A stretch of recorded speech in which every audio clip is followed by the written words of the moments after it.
ஆண்டவராகிய இயேசு கிறிஸ்துவின் நாமத்திற்கு மகிமை உண்டாவதாக. இந்த நல்ல நாளிலே உங்கள் யாவரையும் நான் வாழ்த்துகிறேன். இந்த நாளின் தியானத்திற்கு என்று தெரிந்து கொள்ளப்பட்ட வேத பகுதி 90 சங்கீதம் 14 Psalm 90 verse 14. நாங்கள் எங்கள் வாழ்நாளெல்லாம் களி கூர்ந்து மகிழும்படி காலையிலே எங்களை உமது கிருபையால் திருப்தியாக்கும். ஆமேன். பிரியமானவர்களே, நான் வாசிக்க கேட்டதான இந்த வார்த்தைகள் மோசேயினுடைய சங்கீதம். இங்கே மோசே என்ன எழுதுகிறார்?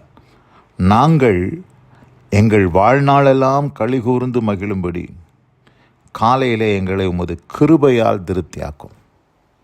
பிரியமானவர்களே, இன்றைக்கு நாம் எல்லாருமே இந்த உலகத்தில் வாழ்ந்து கொண்டு இருக்கிறோம்.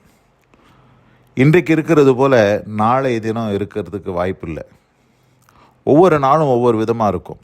குறிப்பாக இஸ்ரவேல் ஜனங்கள் வனாந்திரத்தில் அவர்கள் கடந்து வந்த வேளையிலே 40 வருஷம் மோசே அவர்களை வழிநடத்தினார். ஒவ்வொரு நாளும் ஒவ்வொரு விதமான பிரச்சனைகளை அவங்க சந்தித்தாங்க வனாந்திரத்தில்.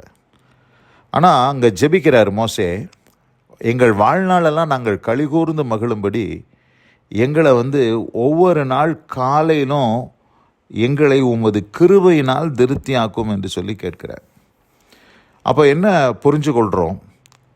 நம்ம ஒவ்வொரு நாள் காலையிலும் தேவனுடைய கிருபையை நாம் பெற்றுக்கொள்வோம். ஏனால் அந்த நாளில் எப்படிப்பட்ட பிரச்சனைகள், எப்படிப்பட்ட சவால்கள் நமக்கு வந்தாலும் அந்த நாளை நம்மளால் நேர்த்தியாக மேற்கொண்டு அந்த நாளை நாம் மகிழ்ந்து களி கூறும்படி ஆண்டவர் நமக்கு உதவி செய்வார் என்பதுதான் அந்த வார்த்தைகள் நமக்கு தெரிவிக்கிறது. இன்றைக்கு அநேகரால் மகிழ்ச்சியாக இருக்க முடியல. இன்றைக்கி மகிழ்ச்சியாக இருக்கிறாங்க, அடுத்த நாள் பார்த்திங்கன்னா அவங்க துக்கமாக இருக்கிறாங்க. ஆனால் இங்கே சொல்கிறார், வாழ்நாளெல்லாம் களி கூர்ந்து மகிழும்படி. அப்போ ஆண்டவருடைய சித்தம் என்னன்னு கேட்டிங்கன்னா, உங்களோட வாழ்நாளெல்லாம் களி கூர்ந்து மகிழ வேண்டும் என்று தான் ஆண்டவர் விரும்புகிறார். அதுக்கு என்ன தேவைன்னா, ஒவ்வொரு நாள் காலையிலும் அவருடைய கிருபையினால் நாம் திருப்தி அடையணும். நம்ம எதிலையோ திருப்தி அடைவதற்கு முயற்சி செய்கிறோம். எனக்கு கை நிறைய பணம் வந்துச்சுன்னா திருப்தியாக இருக்கும். எனக்கு நல்ல சாப்பாடு கிடச்சிச்சின்னா திருப்தியாக இருக்கும். நான் ராத்திரியில் நல்லா தூங்கினேன், எனக்கு ஒரு திருப்தி கிடைக்குது. எனக்கு சூழ்நிலைகள்லாம் எனக்கு சாதகமாக இருப்பதுனால ஒரு திருப்தி வருது. அதெல்லாம் நல்லது தான். ஆனால் அந்த திருப்தி எல்லாவற்றை பார்க்கலும் நமக்கு ஒரு திருப்தி உண்டாகணும். என்ன திருப்தின்னு கேட்டிங்கன்னா, அவருடைய கிருபையை நான் இன்றைக்கு பெற்றுக்கிட்டேன், அவருடைய கிருபையை ஆண்டவர் எனக்கு இன்றைக்கி தந்திருக்கிறாரு அப்படின்னு சொல்லி அதில் நமக்கு ஒரு திருப்தி இருக்கணும். அப்போ திருப்தி அடைகிற அளவுக்கு அந்த கிருபையை ஆண்டவர் உங்கள் ஒவ்வொருவருக்கும் தரேன்னு சொல்கிறார். ஆனால் அந்த கிருபையை பெற்றுக்கொள்வதற்கு தான் நம்ம ஆயத்தமாக இல்லை. அப்போ நம்ம வாழ்நாளெல்லாம் களி கூர்ந்து மகிழ வேண்டும் என்று சொன்னால், நம்முடைய ஜீவிய காலமெல்லாம் சந்தோஷமாய் நாம் வாழ வேண்டும் என்று சொன்னால், ஒவ்வொரு நாள் காலையிலும் அவருடைய கிருபையால் முதலாவது நாம் திருப்தி அடையணும். அவருடைய கிருபையை தேடணும். அவருடைய கிருபைக்கு நாம் காத்திருக்கணும். அப்படி அந்த கிருபையை கேட்டு நம்ம பெற்றுக்கொள்ளும் பொழுது நிச்சயமாக ஆண்டவர் நமக்கு அந்த மகிழ்ச்சிகரமான வாழ்க்கையை கட்டளையிடுவார் என்பதில் எந்த சந்தேகமில்லை. ஏனென்று சொன்னால், நம்முடைய ஆண்டவர் பிரதான ஆசாரியர் கிருபாசன தண்டையில் இருக்கிறார். அவர் நமக்கு கிருபையை தந்தருளுகிறார். அவருடைய பரிபூரணத்தினாலே நாம் கிருபையின் மேல் கிருபை பெற்றோம் என்று யோவான் சுவிசேஷம் 1 அதிகாரத்தில் வாசிக்கிறோம்.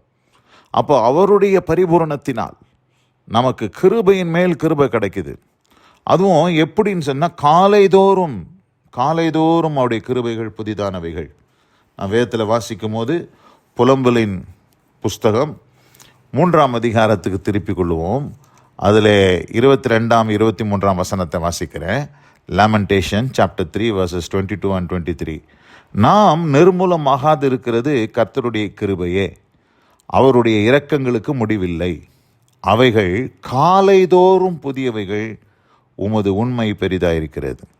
அவர் பாருங்க, ஆண்டவருடைய கிருபை நம்ம நிர்மூலமாகாது இருப்பது அவருடைய கிருபை தான். அது எப்படி இருக்குதான்? அவைகள் காலைதோறும் புதிதானவைகள். It's new every morning. ஒவ்வொரு நாள் காலையிலும் அவருடைய கிருபையினாலே தேவன் நம்மை திருப்தி ஆக்குகிறார்.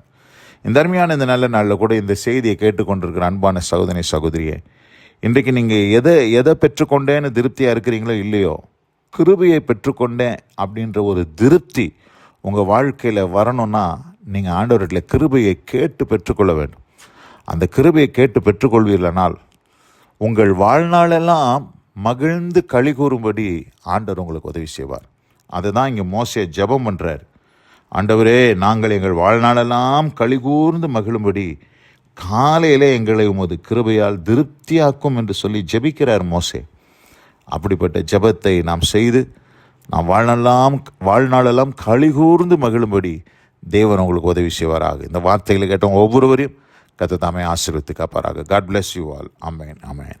நாம் ஜெபிப்போம். எங்கள் அதிகமாய் நேசிக்கிறதான எங்கள் அன்பின் பரலோக பிதாவே, நாங்கள் தியானிக்க கேட்ட இந்த வார்த்தையின்படி நாங்கள் எங்கள் வாழ்நாளெல்லாம் களி கூர்ந்து மகிழும்படி காலையிலே எங்களை உமது கிருபையால் திருப்தியாக்கும்.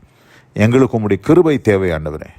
நாங்கள் எதில் திருப்தி அடைகிறோமோ இல்லையோ, உம்முடைய கிருபையிலே நாங்கள் திருப்தி அடைந்து ஆண்டவரே நாங்கள் ஒவ்வொரு நாளும் மகிழ்ந்திருக்கும்படி கர்த்தர் எங்களுக்கு கிருபை செய்யும். சிலர் துக்கத்தோடு, வேதனையோடு, கண்ணீரோடு இந்த செய்தியை கேட்டுக்கொண்டிருக்கிறார்கள். அவர்களுக்கு தேவை கிருபை என்பதை இந்த நாளிலே நீர் பேசினபடியால் நன்றி செலுத்துகிறோம்.